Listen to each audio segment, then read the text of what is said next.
It's 2026 and buying a new phone has become ridiculously complicated. On one hand, we have the stunning iPhone 17 and the brand new Samsung Galaxy S26 Ultra. And on the other hand, we have a pool of AI-powered phones all screaming for your attention. They all look incredible in the ads. But here is one big secret these brands are failing to tell you. Most people watching this video are about to waste their money on features they will never even use. Today, you're cutting through the marketing noise. Whether you are ready and willing to spend anything it takes to get a phone or you are in a super strict budget, I'm going to show you which phone is actually worth your hard-earned cash. Let's get into it.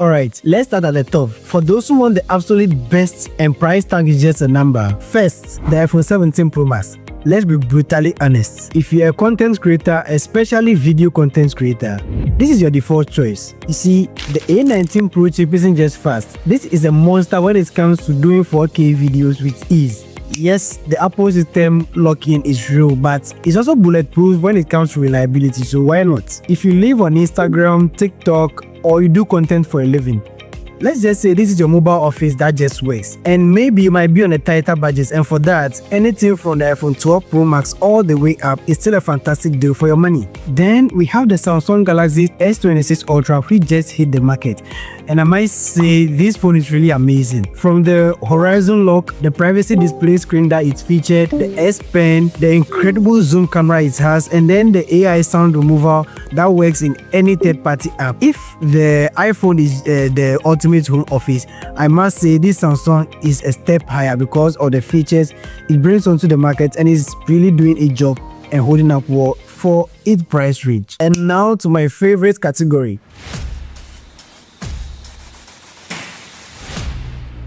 This is for the smart buyer who wants 95% of flagship experience, but for a fraction of the price it will cost. And that's where we enter the Google Pixel 10 Pro. You see, for years, Google have been playing a very different game. Not to actually win the hardware war, but they are winning at intelligence. Their new Tensor G5 chip have just crushed every overheating complaints that has always been with their devices from earlier generations. And you see, for someone buying a Google Pixel, you're not actually buying the device for the chip, but you're buying for the brain in the device, which is an AI model that does everything you need it to do for you when you need it, and also a magic eraser that can erase any part of your image with just a tap. Just imagine. So let's just say you want the smartest phone in the room, then this is your catch. For those who also hate waiting for your phone to charge, the OnePlus 15 is your champion. This phone is the undisputed charging king. You can literally plug this phone in, hop into the shower, and you come back to a full charge. It's super fast, the software is clean, it doesn't even cost you a vital organ to buy. Let's talk about the titans dominating the streets right now, offering insane value.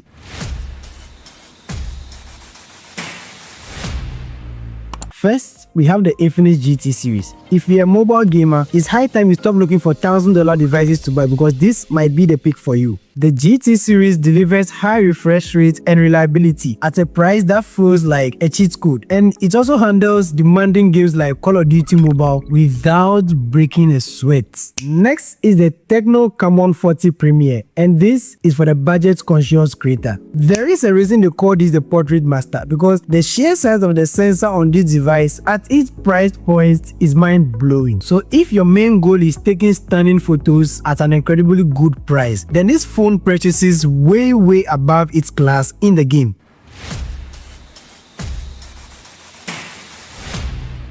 One big question I get every day is 2026 the year I finally buy a foldable? Well, to answer that, let's first begin with the Apple rumor. Leaks from sources are getting stronger that Apple is finally ready to enter the foldable market, and with a key insider detail that they finally solved the crease problem, which means the phones will not have the line between the screens like the Samsung devices and Google devices we see on the market today. Oppo has gone ahead to create a killer device with the same feature, a creaseless display. So if you are a strongly devoted Apple fan and you wish to have a foldable but an Apple foldable, then I think it's worth the wait. And for the Android crowd, the Samsung Galaxy Z Fold 7 is expected to drop this summer, so unless you are eager to get a phone that immediately turns into a tablet in your hand, I would rather wait 2 is officially released, so we see what it has to offer on the market. However, if you want to join the foldable party now without entering your bank account, then you might want to look at the Tecno Phantom V Fold 2, which is also an incredible phone for its price point.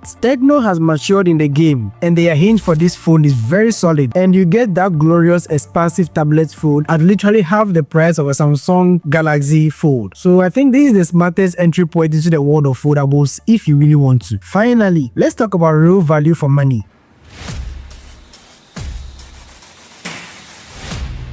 This is for everyone who works really hard for their money and needs every dollar to count on the device they purchase. The undisputed king of reliability is the Samsung Galaxy A57. It has a fantastic battery, solid cameras for daily life, and a screen that feels like it belongs on a much expensive device than it is. This phone does everything the average person needs, and it will do it reliably for years to come. And then there is the elephant in the room, which is the iPhone SE4 and SE5, which Apple is now apparently calling the 16E and the 17E respectively. Yes, it finally has the modern full screen design, but you have to be careful because its battery life can't be compared to the other Apple flagships in recent years. And I also think most people buy this phone for its incredible software and long-term software updates, and not for its stamina especially. And we have to give respect to the entry-level champion, the Itel S25 series.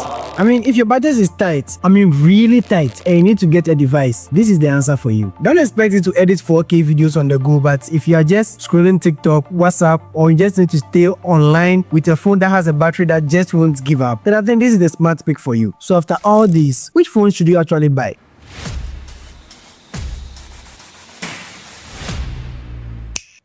Here's my verdict though. If you're a professional video creator, get the iPhone 17 Pro Max. If you're a power user who just wants a pocket computer on the go, get the S25 or S26 Ultra. Let's say you want to experience the foldable world without any financial regret, then the Tecno Phantom V Fold 2 is your ticket to that island. And if you want a great phone that just works without the hype, get this Galaxy A57. But always remember my golden rule. The best phone is the one that saves you. Does it save you time, help you create, or keeps you connected without stress? This is why you should buy for function and not just to flex. If this video helped you out, smash that like button for me, and if you are planning on buying a new iPhone or a refurbished one anytime soon, you need to check out this video about the essential tests you need to run before you pay for that device you're buying. Subscribe for more tech truths. I'm Ben, and see you in the next one.